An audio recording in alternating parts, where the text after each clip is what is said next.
Bueno, el título de esta presentación es en español metodologías, fundamentos y aplicaciones ecoeficientes de la extracción por sorción en disco rotatorio.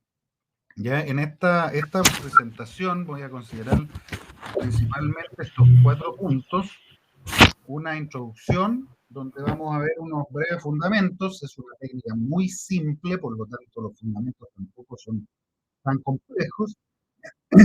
Vamos a ver algunas aplicaciones que a mí me gustan mucho, particularmente porque tienen una aproximación docente muy interesante, que son las medidas directas sobre la fase sólida que está en el disco rotatorio.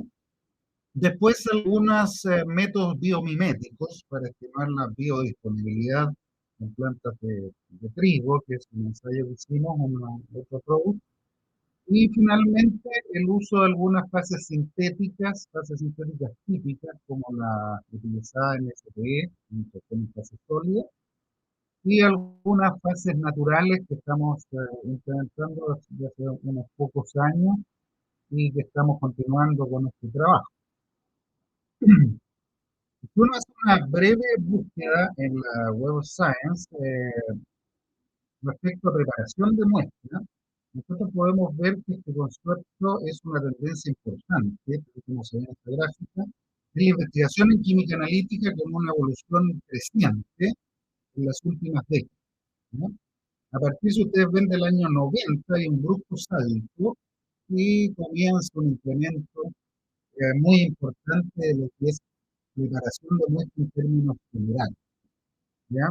Antes del año 90, los químicos analíticos estaban más preocupados bien de la instrumentación y del tema propiamente tal de preparación de muestras. Sin embargo, hoy día es un consenso de que es el cuello de botella en los procesos analíticos, dado que la mayor cantidad de error y el tiempo involucrado en el proceso de medición es el más largo, ¿no? Bueno, en términos de microextracción, que es la curva verde, perdón, ahí. Eh, Microextracción comienza en el año 90 con la introducción de la técnica de microextracción en fase sólida, inventada por el profesor Paulistin. Eh, y a partir de entonces, bueno, hay como una inercia, si ustedes se fijan, en las técnicas de microextracción hasta unos 5 años después, donde bruscamente aparecen, digamos, aplicaciones de la misma extracción, microextracción en fase sólida, SPIMI, o una serie de otras tecnologías de microextracción que hacen que hoy en día también se publique una gran cantidad de artículos científicos. Bueno, esta es una foto de noviembre del año pasado, es un año, por eso el año 2020 aparecía todavía un poquitito más bajo que el anterior. Pero esta tendencia continúa al alza y, si se fijan, la correlación es muy cercana a la preparación de muestra, el concepto de preparación de muestra en general. Si uno ahora va un poquitito, se entra un poco en o escarba un poco los papers relacionados con microextracción, uno se puede dar cuenta que toda la investigación y los desarrollos en tecnología de microextracción apuntan a simplificar los procesos, automatizarlos, miniaturizarlos, bueno, de ahí la palabra microextracción, y también últimamente cada vez es más relevante esta propiedad analítica que es la ecoeficiencia, que tiene que ver con el desarrollo de la química analítica verde. Después de la microextracción en fase sólida, 10 años después, el año 99, aparece esta otra técnica que es la extracción por sorción en barra de agitación, Stir Bar Sortie Extraction, que fue comercializada el dispositivo con el nombre de Twister, ya que tiene, digamos, apareció justamente 10 años desfasada de la microextracción en fase sólida, y esta también es una técnica muy simple, un poco menos conocida que la microextracción en fase sólida, pero consiste el dispositivo de una barra magnética que está recubierta por vidrio y después la capa de polimetilsiloxano como fase sorbente. La principal característica de este dispositivo es que la cantidad de polimetilsiloxano es de 100 microlitros, es decir, 200 veces más grande que en SPIMI, que tiene solamente, ustedes saben que la microfase en SPIMI es muy pequeñita, esta técnica es muy conocida, por eso no di ningún tipo de fundamento. La fase es muy pequeña, de 0,5 microlitros. Sin embargo, como la cantidad de polimetilsiloxano en este caso es muchísimo mayor, la eficiencia de esta técnica, después vamos a ver una ecuación que es clave para este propósito, la eficiencia de extracción es mucho más grande cuando utilizamos la misma fase, en este caso polimetilsiloxano. De manera que la capacidad de extracción es más grande que la microextracción en fase sólida. La desorción de los analitos también puede ser por vía térmica, lo que le da una característica importante de coeficiencia, o también con un volumen muy pequeño de solvente o fase móvil, por ejemplo, para inyectarlos en un HPLC por cromatografía líquida, etc.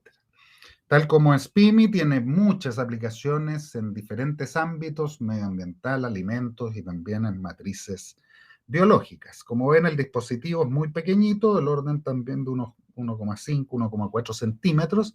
Hay de diferentes tamaños, dependiendo de la aplicación que se quiera utilizar, y está comercialmente disponible. Tal como la SPIMI, la técnica de Twister está comercialmente disponible y se puede adquirir eh, en, en diferentes casas comerciales. Si bien la técnica de extracción por sorción en barra de agitación o en twister tiene numerosas ventajas, también hay algunas desventajas que uno al utilizarla puede notar. La fricción constante de esta barra con las paredes del recipiente hace que, bueno, no se deba agitar muy rápido, porque si no aumenta esta fricción y la fase comienza a desgastarse. ¿Ya? En ese plano, la respuesta entonces de eficiencia empieza a decrecer. De manera que no es aconsejable pasarse de las 600, 1000 o 1000, máximo 1000 revoluciones por minuto, y esto tiene una incidencia muy importante en lo que es la transferencia de masa en el proceso de extracción. Por su parte, como vemos, la fase está enrollada aquí en el dispositivo, por lo tanto nos expone un área muy favorable para, digamos, la extracción de los analitos, lo que también le da una connotación cinética menor, ¿ya? Es difícil si uno quiere una barra comercial, digamos, cambiar la fase sorbente. Si uno lo compra con una determinada fase, bueno, hasta que muera tiene que estar con esa fase. No es trivial el cambio porque el polimetilsiloxano está, digamos, enlazado al vidrio. Y en ese sentido, el cambio de fase no es simple. Uno la podría construir, si en el laboratorio, de forma artesanal, pero bueno, los dispositivos comerciales no es fácil modificarlo. Es difícil de implementar justamente por la geometría que tiene esta barra en sistema de flujo continuo. No es trivial porque necesitaría una cámara de mezcla. Y eso hace, bueno, que aumente la dispersión del sistema y la baja en la sensibilidad. Y por último, los costos también son bastante altos de esta barra comercial. En este plano, en el año 2009, en nuestro grupo de investigación publicó el primer trabajo en la extracción por sorción con disco rotatorio, que justamente basándonos en las desventajas que les conté en la diapositiva anterior, nosotros, digamos, transformamos el dispositivo desde el twister a un disco rotatorio, como ustedes pueden ver en esta figura, ¿ya? Donde tenemos un disco de teflón que tiene inserta la barra magnética, ¿ya? Y este cuerpo del dispositivo es eterno, digamos, simplemente uno cambia la fase en la medida que lo requiera. En este caso, con un poquitito de pegamento, cinta de doble adhesión, puede fijar un film de polimetilsiloxano, que fue la primera aplicación que nosotros propusimos. De manera que este dispositivo, frente al twister, tiene las ventajas justamente opuestas a las desventajas que veíamos delante. Se puede agitar a altas velocidades de rotación, hasta 3.000 revoluciones por minuto, dependiendo del aparato que uno utilice para agitar, el agitador magnético. Podemos llegar hasta 3.000 revoluciones por minuto y la fase nunca se va a dañar porque siempre está en contacto solo con la solución y no con las paredes del recipiente. La fase está extendida, por lo tanto la razón área sobre volumen también es mayor para un mismo volumen de polimetilsiloxano en ambos casos. Tiene mayor posibilidad de cambio de fase, de movilizar distintas fases dependiendo de la polaridad del analito que uno quiera extraer. Los costos son obviamente infinitamente menor porque el cuerpo se mantiene por mucho tiempo, no se desgasta, y lo único que hay que ir cambiando es la fase, sintetizándola en el laboratorio o viendo la fase que mejor se acomode. Y por la geometría plana también tiene la posibilidad, la factibilidad de automatización en sistema de flujo, que también lo hemos hecho. Yo no vamos a mostrar ese trabajo, pero sí es factible en una celda de flujo típica como la thin layer que se utilizan en FIA para electroquímica. Bueno, los principios cinéticos de esta extracción por sorción en discos rotatorios son muy similares a lo que es un electrodo rotatorio en electroquímica. Los principios son muy, muy fundamentales y la transferencia de masa es muchísimo más eficiente cuando hay un área grande expuesta y también cuando la velocidad de rotación aumenta. Aquí hay una foto y se puede ver que el diámetro de este disco es del orden de 1,5 milímetros. Hemos trabajado hasta 1 milímetro, discos más pequeñitos que también funcionan bastante bien. Desde un punto de vista termodinámico, el fundamento es muy simple. Todas estas técnicas de extracción en polimetilsiloxano son técnicas basadas en el equilibrio. Tanto la SPIMI, microextracción en fase sólida, Twister o el disco rotatorio, son todas basadas en este sistema de partición, el coeficiente de partición entre polimetilsiloxano agua, es decir, cómo se reparte, cuál es la partición del analito en la fase polimetilsiloxano viniendo desde el agua. ¿Ya? Como el polimetilsiloxano es un polímero de muy baja polaridad, correlaciona muy bien con la constante de partición octanol-agua, y entonces tenemos estas típicas ecuaciones que la constante de partición entonces es justamente la concentración del analito en la fase de polimetilsilosano sobre la concentración del analito que queda en agua. De manera que reordenando podemos llegar finalmente a la eficiencia teórica o a la recuperación teórica que indica que la cantidad de compuesto que queda en el polimetilsiloxano que ha sido extraído o la fase extraída en polimetilsiloxano sobre la cantidad total de analito depende exclusivamente de la constante de partición, octanol-agua, y beta que es la razón volumétrica entre las fases. De manera que con esta ecuación, tal como en todo tipo de extracción basada en partición, podemos decir que depende de la polaridad del compuesto, en el caso de polimetilsiloxano, entre más apolar o hidrofóbico sea el compuesto, más estable va a ser en la fase de polimetilsiloxano. Y por su parte, con una mayor cantidad de polimetilsiloxano, también el proceso va a ser más eficiente desde un punto de vista termodinámico. Y eso explica el aumento de eficiencia cuando uno trabaja con un volumen mayor de polimetilsiloxano, como en el disco o el twister, versus la microextracción en fase sólida. ¿Ya? Ahora, desde un punto de vista cinético, yo les decía que la alta velocidad de rotación que se logra en el disco rotatorio hace que sean los procesos mucho más rápidos, las extracciones en polimetilsiloxano en el disco que en el twister. ¿Por qué? Porque la etapa determinante de la velocidad de extracción en estos procesos depende del ancho de la stagnant o boundary layer, de la capa estancada de agua que queda fija sobre la superficie de la fase sortiva o sorbente. De manera que agitando, entre más fuerte se agite, esta capa nunca desaparece, pero sí se adelgaza, es cada vez más delgada. Y en ese plano, entre más delgada sea esta fase, como la etapa determinante es atravesar esta fase, entre más rápido se agite, más eficiente es la transferencia de masa, y eso indica por qué en el disco rotatorio es más rápido el proceso que en twister. Nosotros hemos hecho comparaciones y para equilibrios con discos rotatorios que se logran en 20 minutos a una determinada velocidad de agitación, de rotación, a la misma velocidad, digamos, haciéndolo en el caso del twister a la velocidad más baja, que son no más allá de 1000 RPM, el tiempo de equilibrio son 4 veces más grande. Y esto, bueno, estas ecuaciones simplemente indican aquí, muy simples, que el tiempo de equilibrio depende de delta, que es la capa estancada de agua. Entre más delgada sea esta capa, el tiempo de equilibrio se alcanza antes. Otra ecuación importante es la velocidad inicial de extracción, también depende de delta. Entre más pequeño sea, más grande es la velocidad de extracción.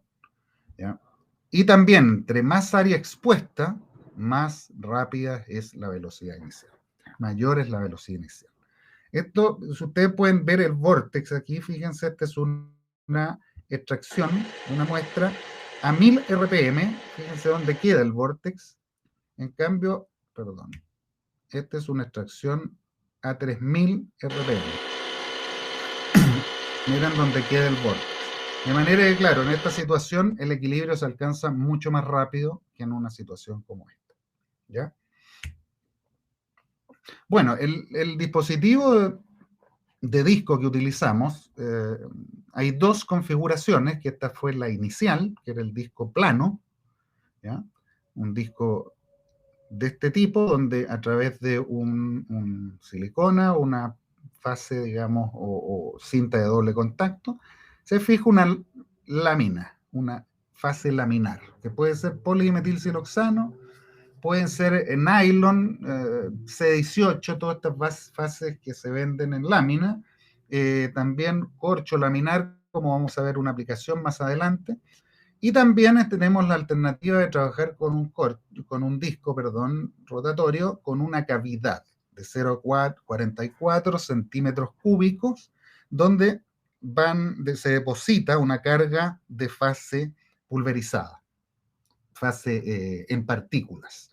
Es decir, para este proceso es aplicable todas las fases particuladas que se usan en extracción en fase sólida. Nosotros hemos utilizado varias. Entonces, de manera que de un cartucho de extracción en fase sólida se pueden extraer muchas, digamos, alícuotas de fase para utilizar en el disco rotatorio. Después, con un filtro se cubre y un anillo de sujeción para que quede inmovilizada la fase dentro de esa cavidad.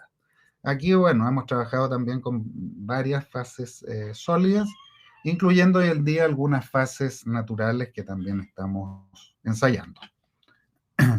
Entonces quiero ver 4 aplicaciones en esta técnica. Primero vamos a ver la extracción, digamos, determinaciones directas en la fase, y de esta forma no se utiliza elusión, de manera que no se utilizan solventes orgánicos.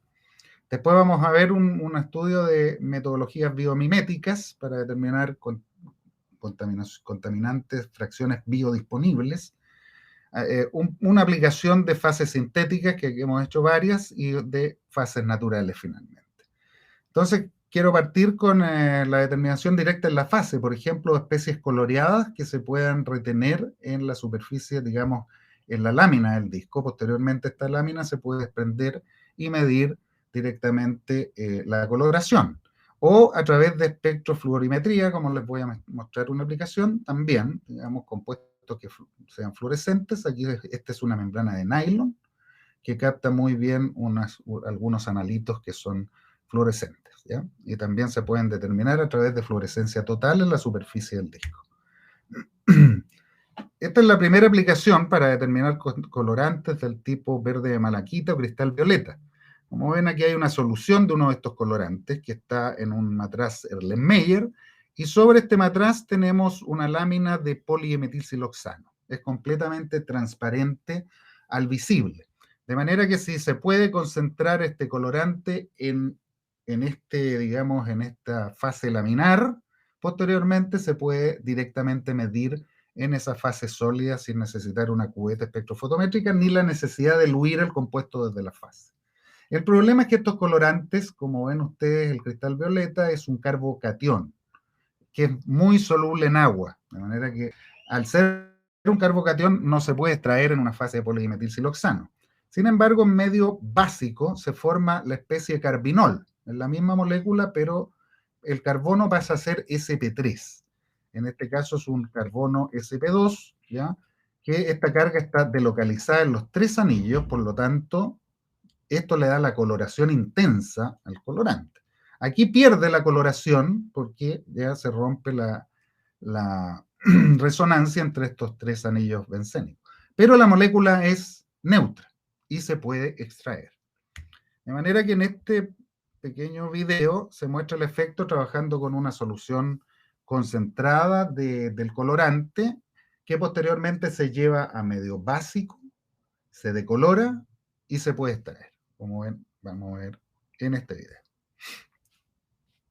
Ahí tenemos una muestra donde se agregó una cantidad grande para mostrar el efecto de cristal violeta. Enseguida hidróxido de sodio a pH 14. Y en este caso podemos ver que el colorante se va extrayendo en la fase. Y se colorea dentro de la fase. Bueno, ustedes aparece la coloración. En solución estaba como carbinol y algo pasa que aparece en la fase sólida de polimetilsiloxano como nuevamente un carbocatión. Bueno, ¿qué ocurre? La explicación es la siguiente. Tenemos el carbocatión que no se puede extraer en el polimetilsiloxano. Acá tenemos la interfase. En medio básico se forma el carbinol, que es una especie neutra, que puede extraerse en el polimetilsiloxano. ¿Y por qué se colorea en el polimetilsiloxano para quedar así finalmente? Es justamente por una interacción, ya un efecto microscópico, que se produce una interacción del OH del carbinol con el oxígeno del polimetilsiloxano, ¿ya? Se produce este puente de hidrógeno que debilita uno de estos enlaces, el enlace OH, alargándolo, debilitándolo y generando nuevamente un delta de carga positiva en el carbono central. Y esto produce nuevamente la resonancia entre los tres anillos, dando la coloración dentro de la fase. Esa es una explicación que, bueno, nos costó un poco conversando con algunos químicos orgánicos, llegamos a esa conclusión. En casos diluidos, por ejemplo, este es un disco después de la extracción de una solución de verde de malaquita conteniendo 40 partes por billón, 40 microgramos por litro de verde malaquita. Ustedes pueden ver, se ve bien, digamos, en la fase y esto se puede desprender y medir directamente en un espectrofotómetro. Otra aplicación en este mismo ámbito es que también se pueden determinar algunos elementos, traza, como en este caso el cobre, en agua potable en Chile. En Chile hay mucho cobre, incluyendo en el agua potable, sí, hay unas pocas ppb, pero se puede medir fácilmente el cobre, formando este complejo neutro con dietil ditiocarbamato. Como ven, este complejo es perfectamente neutro, amarillo, y se extrae en la superficie del polimetilsiloxano, en el disco. Y posteriormente, por una técnica tan simple como la espectrofotometría en el visible, se puede determinar cobre a muy baja concentración, con límite de detección, dependiendo del volumen de muestra utilizado, en el nivel de partes por billón, ¿ya?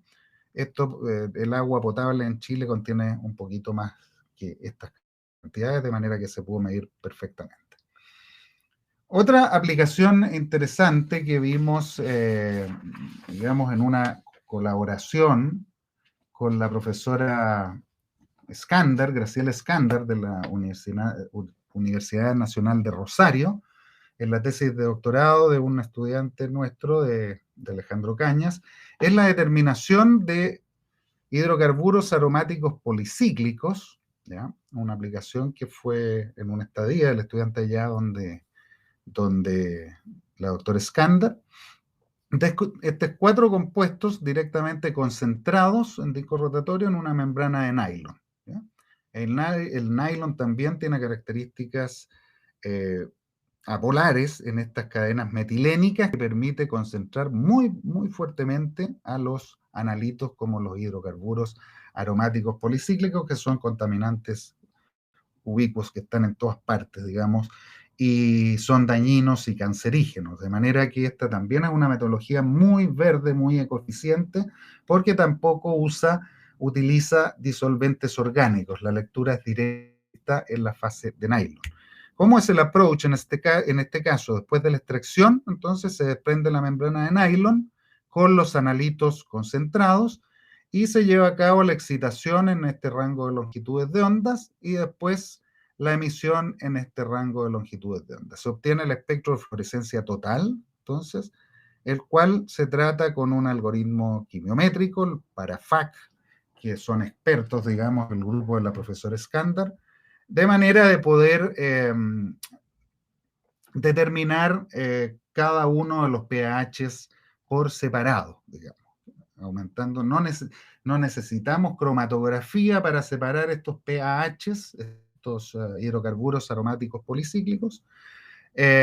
Simplemente con este algoritmo podemos resolver la mezcla de analitos. ¿Ya? Lo primero que se hace es calibrar un set de muestras de calibración. Vamos aquí, 10 muestras de calibración se prepararon en estos rangos de concentración para los 4 analitos a niveles de nanogramos por litro, sub ppb. O sea, estas son partes por trillón. Y a continuación se prepararon 2 sets de muestras de validación, en un caso conteniendo otras mezclas de los mismos analitos, en ausencia de interferencias, y en el segundo caso en presencia de otros hidrocarburos aromáticos policíclicos que no, digamos que el espectro de fluorescencia se solapa completamente, prácticamente completo con los analitos. De manera que podemos ver que los valores nominales encontrados coinciden muy bien y hay una excelente predicción de estas muestras problemas, ¿ya? Estos resultados estadísticos también mostraron límites de detección muy bajos, de unas decenas o a lo más 100 partes por trillón para esta metodología libre, completa de solventes orgánicos.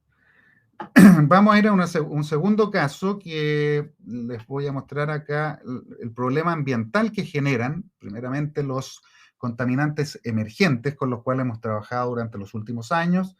Contaminantes emergentes, o muchos de ellos son disruptores endocrinos, ¿ya? Que después del uso de productos que los contienen, van a dar a las aguas residuales, ¿ya?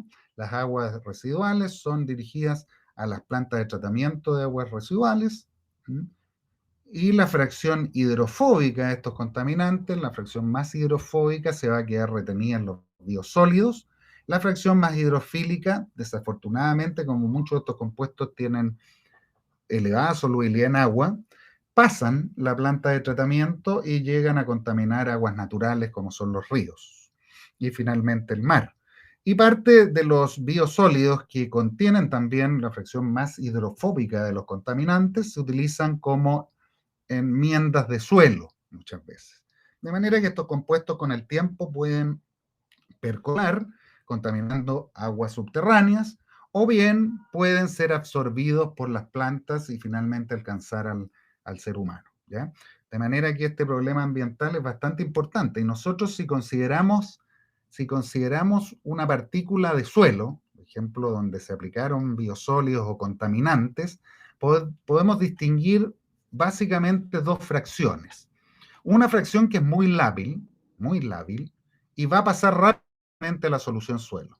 Y otra fracción que efectivamente no es tan lábil, es más inerte, ¿eh? De manera que la pregunta es, ¿qué es mejor, determinar el contenido total de un contaminante en una muestra sólida o determinar o medir la fracción más peligrosa para el medio ambiente y la biota? ¿Mm? Esto último yo creo que es lo más relevante, es decir, los compuestos que fácilmente son, digamos, lixiviados en la solución suelo, porque estos quedan disponibles para que una planta los pueda absorber. ¿Mm? De manera que uno puede hacer un bioensayo en el laboratorio con plantas, por ejemplo, de trigo, y después de un mes poder medir cuánto contaminante es el que captan las plantas, es decir, cuál es la fracción biodisponible, lo que ha captado la planta. La absorción por la planta obviamente es un efecto multifactorial, pero la hipótesis es que los factores más relevantes es la solubilidad de este compuesto en agua y su hidrofobicidad, el KOW. De manera que nosotros propusimos como metodología biomimética determinar la fracción lixiviable o la fracción lábil, determinarla simplemente a través de una extracción con disco rotatorio. ¿Ya? Y si los niveles que encontramos en horas o más, digamos a lo más días, en horas o días, si lo que encontremos extraído por el disco rotatorio si correlaciona con la fracción encontrada en plantas, podemos decir que la metodología es biomimética. ¿Ya? Entonces, trabajamos con plantas de trigo, fue un trabajo largo, plantas de trigo, donde consideramos 2 suelos agrícolas que se modificaron con diferentes dosis de biosólido, de plantas de tratamiento, que traían diversos contaminantes. De manera que nos enfocamos en este caso en el triclosan, que es un producto que es ubicuo también en todas partes, está presente, porque se utiliza en casi todos los productos de cuidado personal, y por lo menos aquí en Chile no está permitido, o sea, no está prohibido aún, está permitido. De manera que hicimos mezclas suelo biosólido a 30, 60, 90 y 200 megagramos por hectárea, lo que ocurriría efectivamente en terreno, y cultivamos estas plantas de trigo. Posteriormente medimos después de un mes la concentración en la raíz de triclosan. ¿Ya?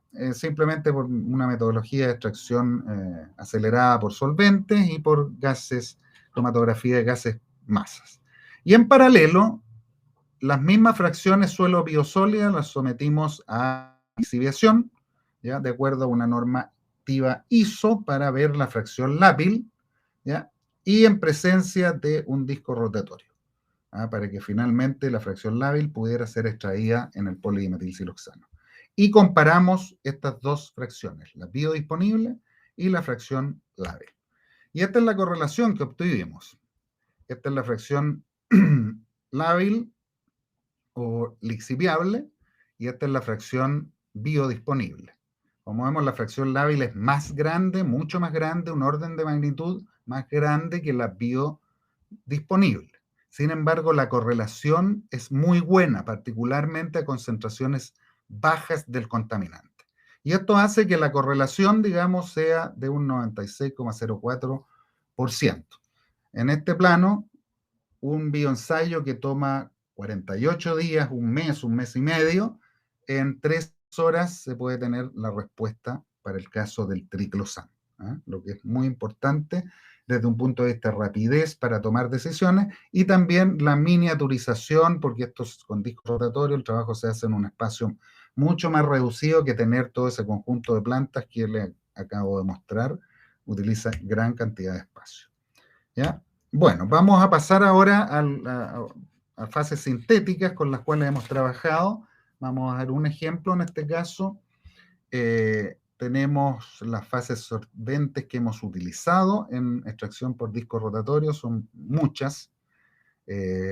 Polimetilsiloxano, C18, nylon, divinilbenceno, quelantes, el mismo corcho, agarosa, etcétera. Muchas fases que no solo nosotros, hay otros autores, hay varios trabajos de otros autores que también han utilizado la misma técnica. Aquí hemos destacado, por ejemplo, lo que está con naranjo, son fases o partes de las fases cuya, digamos, característica principal es la hidrofobicidad.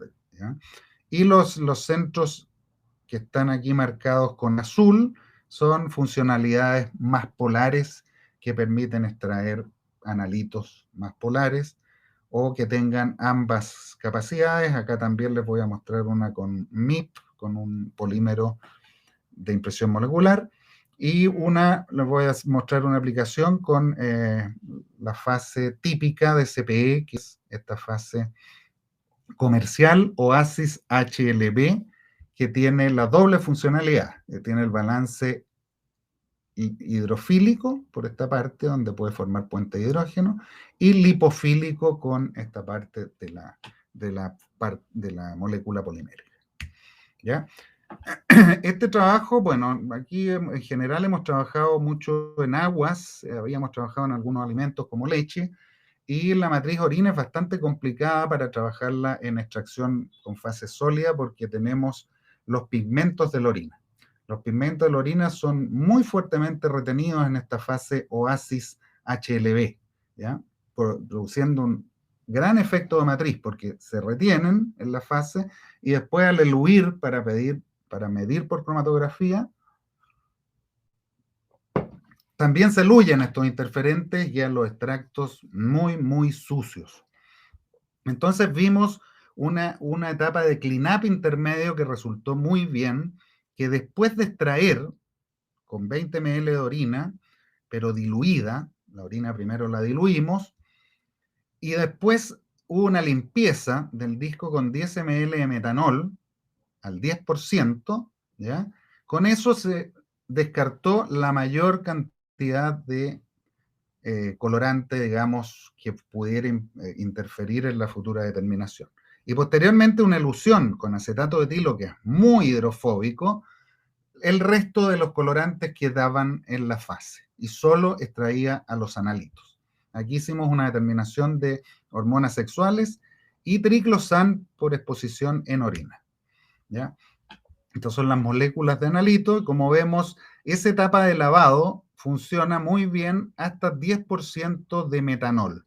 Con esto logramos eluir la urobilina, que es el colorante de la orina, este pigmento, digamos, este pigmento amarillo, pero no los analitos. Los analitos tenemos recuperaciones buenas. Sin embargo, si la etapa de lavado se hace con una cantidad mayor de metanol, las recuperaciones bajan. Es decir, se empiezan a eluir los analitos. Si se fijan, los niveles de triclosan que encontramos en orina de una persona expuesta, bueno, estamos todos expuestos con el talco, los jabones, etcétera. Si no se hace hidrólisis, 0,23 ppb y con hidrólisis enzimática 2,32 ppb. ¿Ah? Para eliminar todos los conjugados se hace antes de la medición, una hidrólisis con la glucuronidasa, ¿ya? Y podemos encontrar 2 ppb en la orina de una persona expuesta. El proceso tradicional que hemos aplicado en aguas es la extracción, digamos, después de que tomar la muestra, la extracción con disco rotatorio, después la desorción o elusión con un pequeño volumen de un solvente orgánico y después vamos a cromatografía gaseosa o líquida. En general, las recuperaciones en agua van del orden del 70 al 100%. Hemos visto recuperaciones en ese rango. Y en el caso del efecto matriz es relativamente bajo, entre 10 y 30%. En cambio, usando esta metodología en orina, las recuperaciones eran entre el 8 y 10%, y el efecto matriz era total, 85-95%. De manera que había que hacer una limpieza porque los extractos muy sucios después contaminan obviamente el cromatógrafo y no se puede seguir trabajando. De manera que la propuesta fue en etapas diluir primero la orina, o sea, tomar una alícuota, diluirla 10 veces, después extraer, aquí vamos a extraer los analitos, más la urobilina, después el cleanup que les indicaba con metanol, 10%, ¿ya? Se descarta, porque aquí está diluyendo la urobilina, y después una desorción selectiva con un solvente de baja polaridad, como es el acetato de etilo. Y este extracto ya queda muy limpio para poder ser medido futuramente. De manera que las recuperaciones incrementaron con esto un 50-70% y el efecto matriz disminuyó a un 10-25%. Acá se ven bien los efectos con la metodología convencional, sin limpieza ni dilución. Los extractos eran de ese color, ¿ya? El efecto matriz gigantesco, casi del 98% para cada uno de los analitos. Y la recuperación bajita. Aquí tenemos recuperación y aquí efecto matriz. Al diluir la muestra en C1, ya los extractos eran un poco más limpios, aumentaban las recuperaciones y disminuía el efecto matriz. ¿Ya? Al limpiar con 10% de metanol y eluir con acetato de etilo, perdón, al limpiar con 10% de metanol y eluir con metanol, ¿ya? El disco queda blanco porque se eluía, digamos, primero se limpiaba una parte de la urobilina, pero lo que quedaba en el disco se iba en la elusión final, ¿ya? Y el extracto también quedaba amarillo. Mejoraba un poco, pero no tanto. En cambio, si finalmente se eluye con acetato de etilo, después de la limpieza del 10% con metanol, la recuperación incrementa y el efecto matriz ya se minimiza. Y finalmente, al eluir con acetato de etilo, la última fracción de urobilina queda pegada en el filtro y en la fase, ¿ya? Y no llega al extracto, queda un extracto limpio. ¿Ya? Claro, la urobilina es bastante polar, por lo tanto, esa última fracción no se extrajo con acetato de etilo y queda pegada en el disco. Otra, digamos, aplicación interesante es el trabajo con polímeros de impresión molecular, que fue otra colaboración que tuvimos con el grupo del profesor, de un profesor de Concepción, el presidente de la Sociedad Chilena de Química, el profesor Eduardo Pereira, que tenemos aquí en los MIP, ustedes, la mayoría yo creo que los conoce. El fundamento de los MIP es que, digamos, los monómeros se hacen reaccionar con una molécula plantilla y enseguida, entonces, una vez que tenemos el complejo monómero plantilla, se polimeriza, y posteriormente se remueve la plantilla y tenemos el polímero de impresión molecular, donde queda una cavidad que es selectiva a la plantilla o a compuestos parecidos a esa plantilla. Puede ser una familia de compuestos estructuralmente relacionados o un analito en particular. Lo que hicimos con el profesor Pereira entonces fue, bueno, ellos sintetizaron el polímero teniendo como monómero el 1-vinil-imidazol y el entrecruzador divinilbenceno, y la plantilla que utilizamos fue la difenilamina, de manera que se creó el MIP en estas condiciones, haciendo polimerizar estos monómeros con la plantilla difenilamina. En paralelo también siempre se sintetiza el NIP, el polímero no impreso, para ver la diferencia y si hay efectivamente un efecto MIP para los analitos. Es decir, en el NIP o polímero no impreso solo hay interacciones no específicas.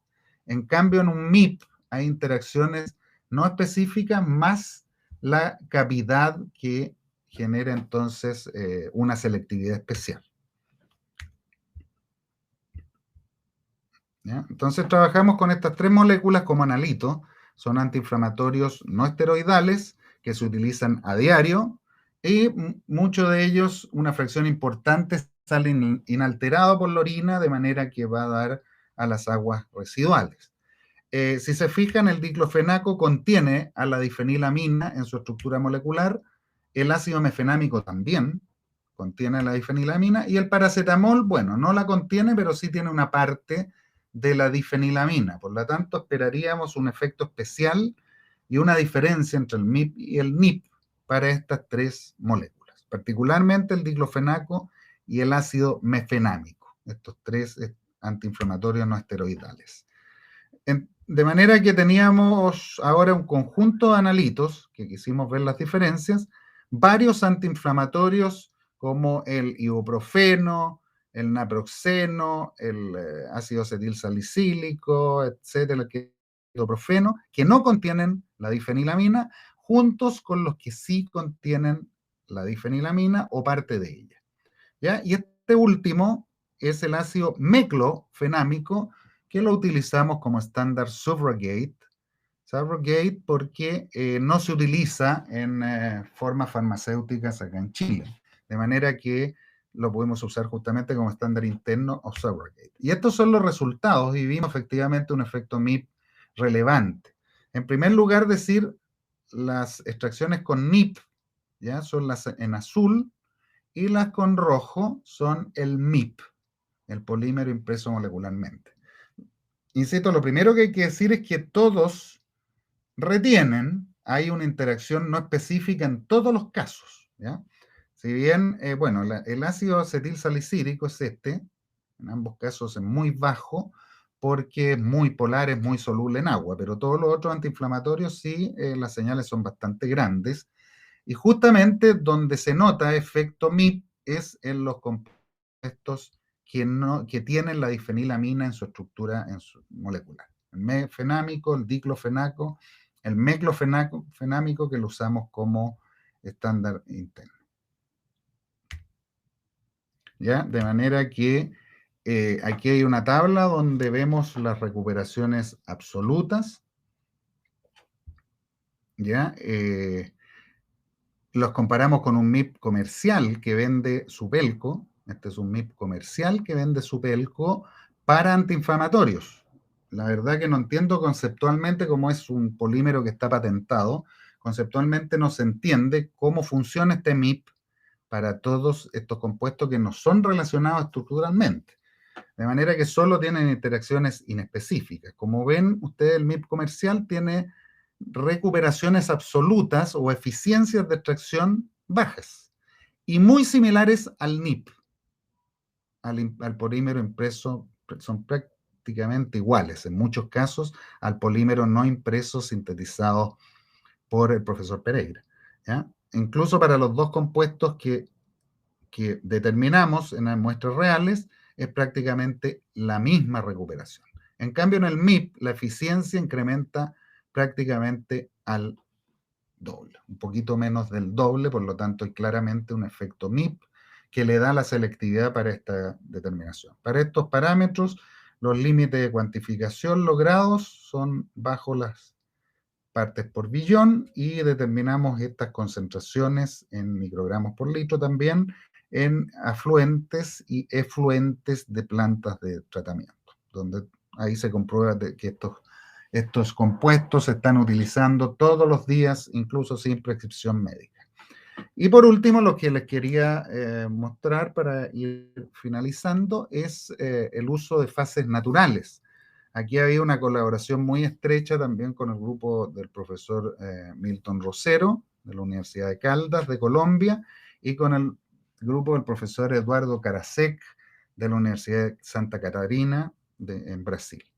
Entonces, la primera aplicación que hicimos con estos sorbentes ya más naturales son el uso de arcilla, una monmorillonita, que en este caso la modificamos con líquidos iónicos. Se intercalaron líquidos iónicos por desplazamiento de los cationes que están entre las capas del aluminosilicato de la arcilla, ¿ya? Entonces, salen los cationes e ingresan el líquido iónico. El líquido iónico que utilizamos es el bromuro de hexadesil 3-metil-imidazolio, ¿ya? Este líquido iónico, que como vemos tiene una cadena alifática muy larga, por lo tanto tiene una característica hidrofóbica bastante importante. Estas figuras, aquí hay un proceso de dinámica molecular, una simulación, donde se ve cómo va ingresando el líquido iónico entre las capas de arcilla, ¿ya? Los analitos, como esto es de tan baja polaridad, utilizamos analitos de baja polaridad, como son los bifenilos policlorados, ¿ya? Que son los que ustedes ven ahí, la estructura general, ¿ya? Que son contaminantes persistentes en el medio ambiente y que, bueno, usualmente se determinan en matrices medioambientales, por lo tanto, decidimos aplicarlas en estos analitos considerando esta fase de muy baja polaridad. Y ahí podemos ver entonces, por ejemplo, aquí está el estudio de la velocidad de rotación del disco para distintos analitos, distintos PCBs, y podemos ver que esto va creciendo a medida que el disco cada vez gira más rápido. Pero en este caso, hasta 2500, se ve que la señal va aumentando, se va haciendo más eficiente la extracción, pero en 3000 cae. Y esa situación es raro que ocurra porque entre más rápido rota el disco, veíamos que el proceso era más rápido y llegaba antes al equilibrio. Bueno, lo que ocurrió aquí es que estábamos trabajando con un volumen muy pequeño de muestra, porque los sistemas son muy miniaturizados, y en este caso llegamos a trabajar con menos de 10 ml, 10 mililitros de muestra, que al rotar muy rápido el disco, el vórtex ya tocaba la superficie del disco y la extracción se hace menos eficiente en ese sentido.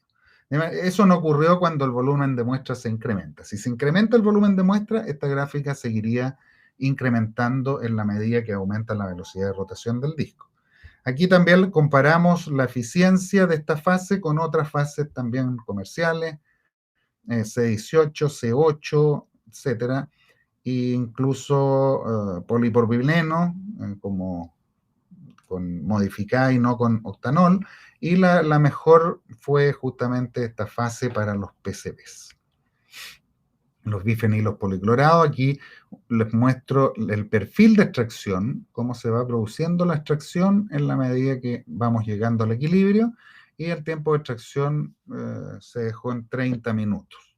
Y las recuperaciones absolutas, recordemos que son técnicas basadas en el equilibrio, van incrementando en la medida que el PCB se hace cada vez más hidrofóbico, más apolar.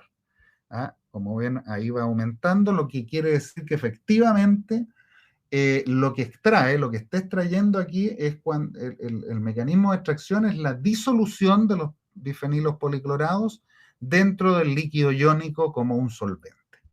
¿Ya? Y la arcilla, en este caso, simplemente como que acomoda el líquido iónico, pero no está produciendo ni favoreciendo la extracción. Posteriormente, con trabajos en conjunto con el profesor Karasek, pudimos ver que la arcilla modificada con este mismo líquido iónico también retiene parabenos, que son analitos ya de polaridad intermedia, en KW entre 1 y 3, por lo tanto son bastante más polares que los PCBs, bastante más polares, y en ese caso, bueno, se pensaría que la misma monmorillonita podría fortalecer el sitio de unión de los analitos en el proceso de extracción.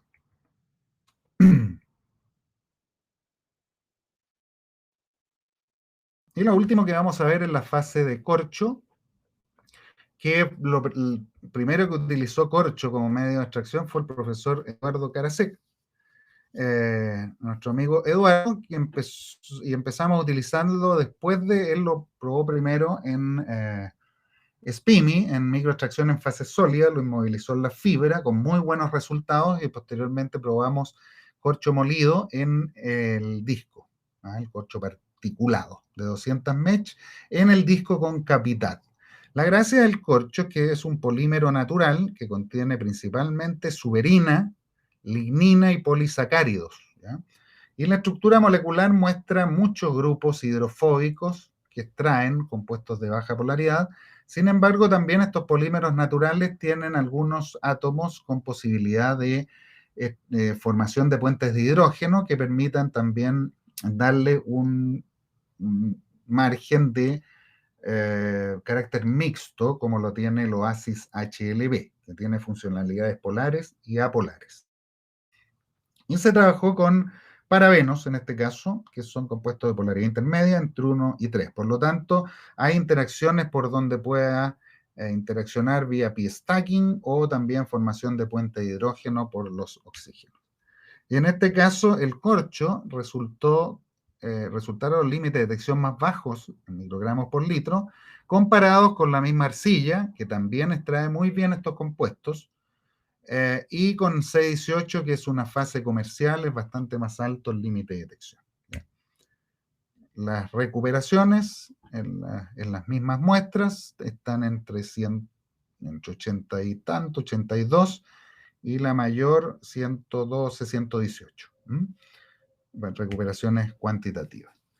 Y también, bueno, o en paralelo estábamos trabajando, intentando el trabajo con disco rotatorio plano, con una fase laminar de corcho que uno adquiere en láminas, es muy simple, con un sacabocado, se corta el trozo especial del diámetro del disco y se fija en el disco, ¿ya? Y la gracia de esto es que no requiere molienda, del corcho, no requiere molienda, y entonces el tiempo de limpieza solamente es relativamente corto comparado con después, digamos, preparar la fase cuando es corcho molido es muchísimo más complejo y más largo el proceso.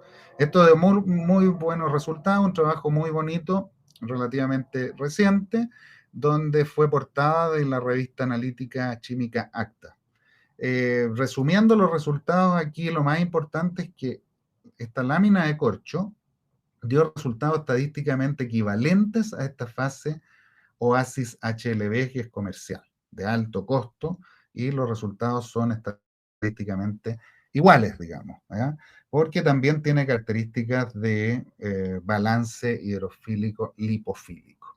Y como ven, el corcho es bastante más eficiente en este caso para los analitos, perdón, que fueron las hormonas, se me quedaron acá arriba, fueron diferentes hormonas.